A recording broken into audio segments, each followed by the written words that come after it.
morning, folks. We're back out at Dad's shop today, and today I've got a lantern in a case. My brother-in-law went to a yard sale, called me and said they've got a Coleman lantern in a case here for $25. I said, is it in good shape? And he said, yeah, it's in pretty good shape. So I said, well, just go ahead and get it. Didn't know what kind of case it was, didn't know for sure what kind of lantern it was, but he brought it home. I swung by his house to pick it up and was surprised enough to see that it had an amber globe in it. And when I got ready to pay him for it, he said that he offered the person at the yard sale 20 bucks and they took it. So I got the whole thing for 20 bucks. So you can't hardly beat that. But today I'm going to show you, I came up with an idea of how to fix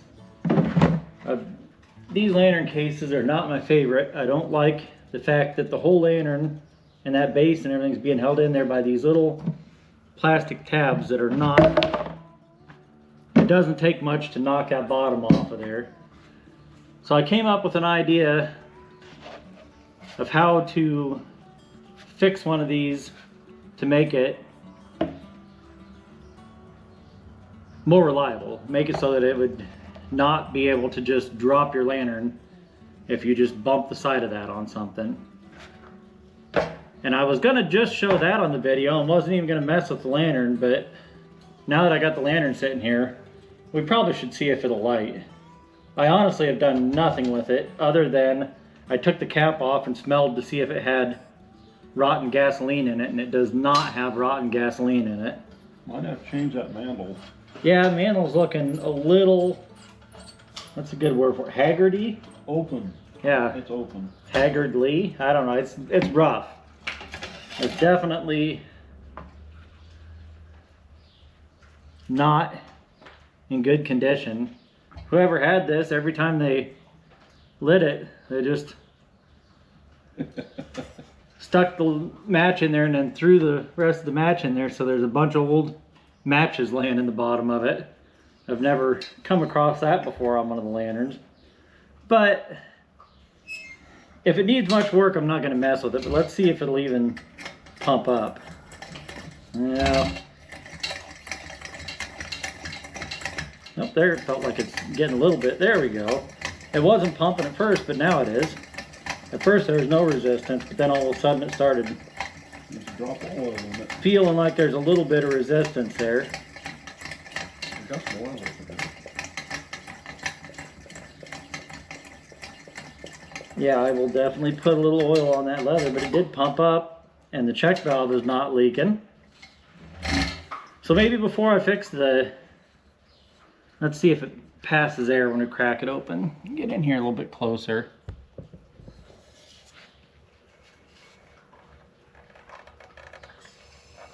Yep, I hear it passing air.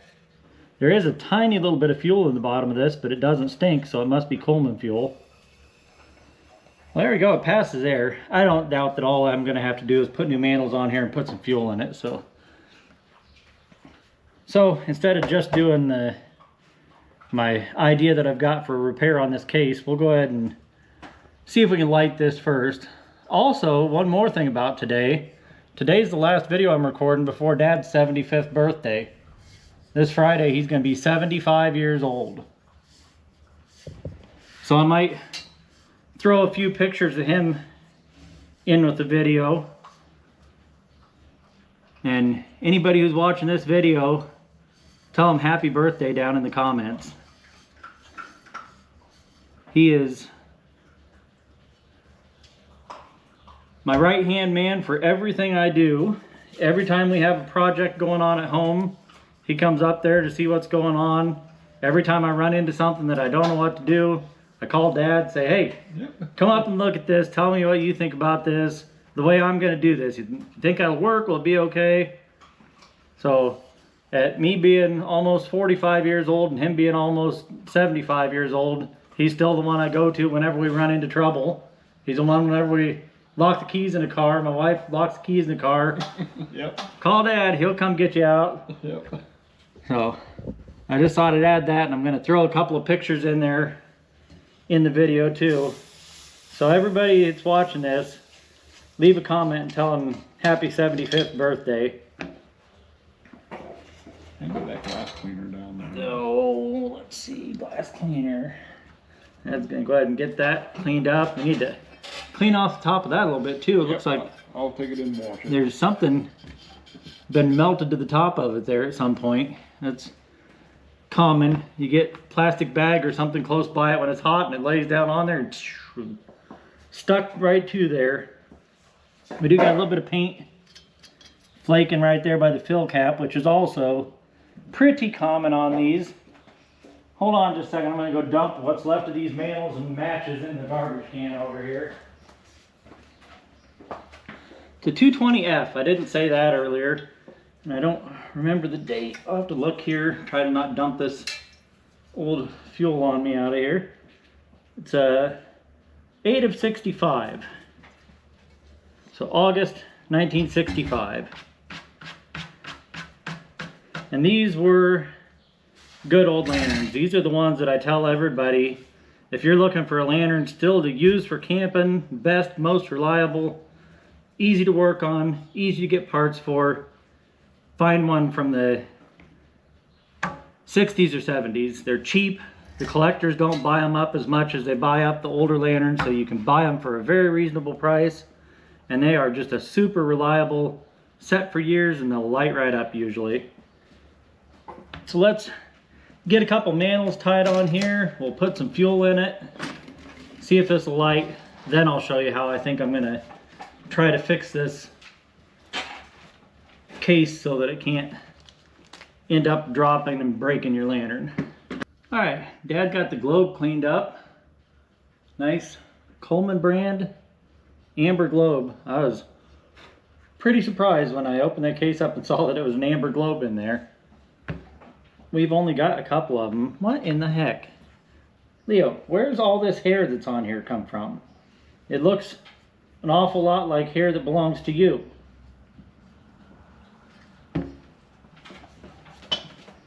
Alright, I got a little fuel dumped in there. This does have a replacement fuel cap on it. Somebody's put a newer one-piece brass replacement fuel cap on there with that. I don't have any more spare ones now of the old style. I need to buy up a couple more parts lots full of parts that actually I guess we do. We have a couple of junk lanterns that I bought recently that have the correct cap for that, but I'm not even going to worry about it. This one will probably get burned a couple of tanks of fuel through it and then get hung up, and I might end up even actually using this case for one of my older lanterns that I want to keep in a case and protected better. Oh, what the heck? I better cut the strings off of these. Down. Down.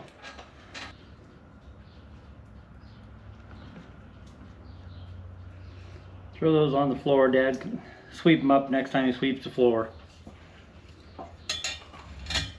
Okay, before I burn it in, I'm going to go ahead and pump some pressure in here. Did you put some fuel in it? Yep. Get a little shot of WD-40 in there on that leather.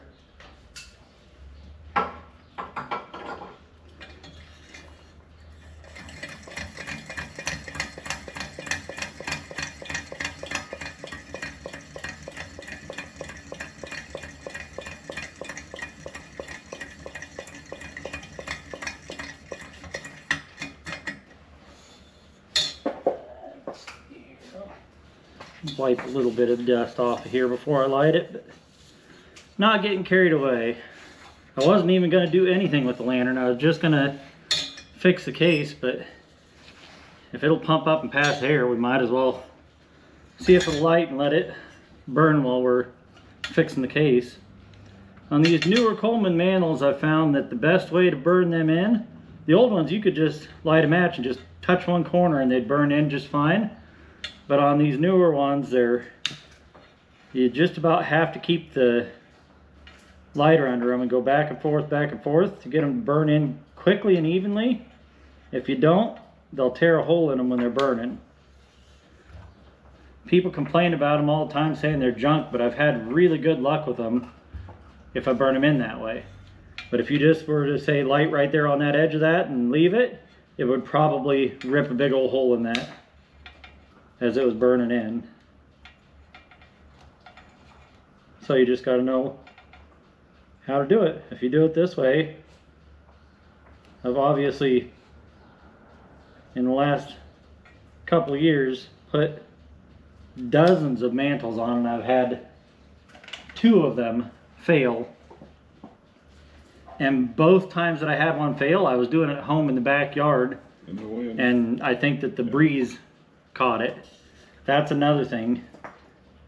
You got to be in out of the breeze on these new ones. All right, we'll give those just a second to burn in. It's pumped up, it passed air. The tip cleaner worked when I turned it. So really, I see no reason why this won't just light right up.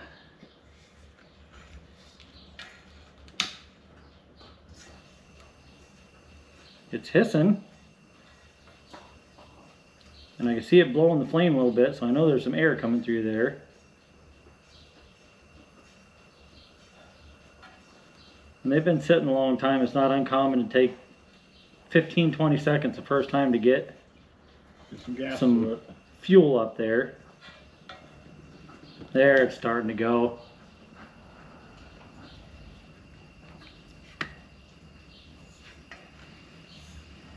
It's not the brightest I've ever seen, but let's crank that valve open the rest of the way. And we'll give the tip cleaner a couple turns here. There we go, that brightened it up.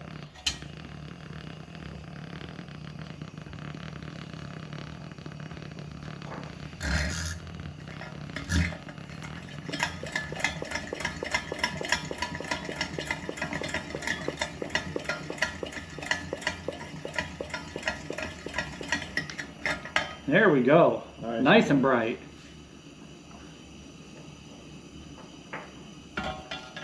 We've only got, I think, one other lantern. Out of all the lanterns we've got, I think we've only got one other amber globe lantern out there. I think there is. And it's not that they're super, super rare. We just have happened to not end up with any of them. It's supposed to help with the bugs. That's what they say. Yeah, keep the bugs away. Well, there we go. That's burning nice. We'll set that off to the side where you can still see it in the corner of the shot. Now let's try my idea for fixing one of these cases, because I would hate to be carrying this case and that bottom just come unsnapped and that lantern fall out on the ground and break that amber globe out of it. So my idea is a way to fasten the bottom of this to the side of that easily, quickly, and cheaply. What I'm going to do is I'm going to drill some holes in the bottom of this so that I can put a piece of parachute cord coming right in through this side. It'll go right through the bottom of the little parts safe there, out that side, and then we can just tie it up over the top of that, and that way you don't have to worry about that being able to drop and fall when you're carrying it. So I think the way I'm going to try to do this, put the thing on this side so that I'm going to try to drill it from the inside to the outside and just hold the drill right down where it's hitting against there, and whatever angle that makes, I think there's still plenty of meat on the outside that'll come out the bottom of the case out there. It's obviously not going to be too hard to drill.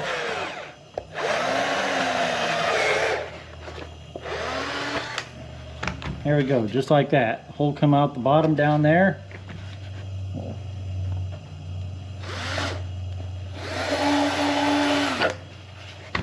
Do the same thing on the other side.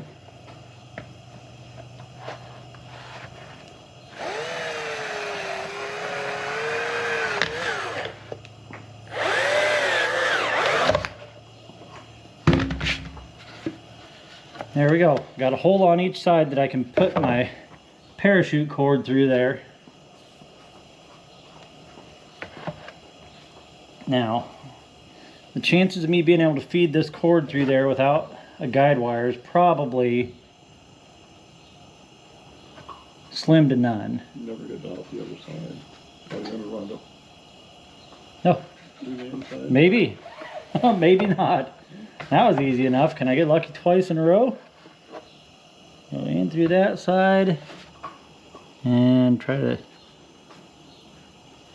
yep, right through there. Well, that was way easier than I thought it would be. I even already had a piece of welder wire sitting here to fish it through there with, because I thought there's no way that I'll be able to just shove that right through there.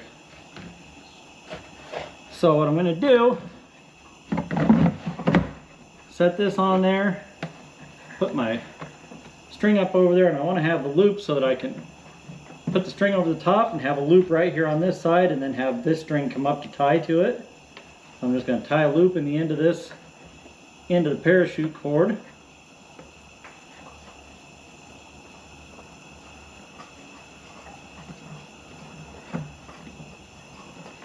So it'll reach right down there. Now that I know that that's where I want the length of that to end up, somewhere right around there, I'm gonna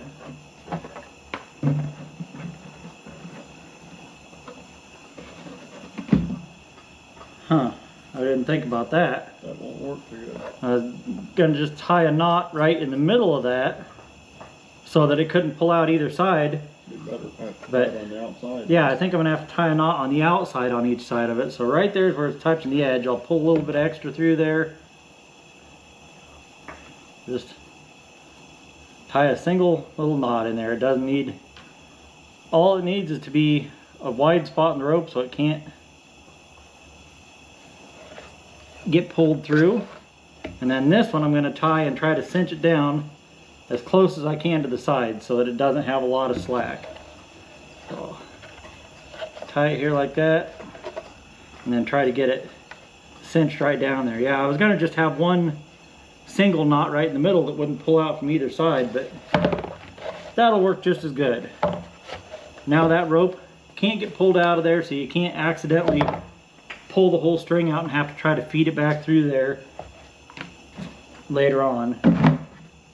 This end of the rope can come right up over the top of the case, right down there, and then this end of the rope can come up and through there. And I got plenty of extra rope there, so I'll cut a little bit off the end of here. Cut it off about there.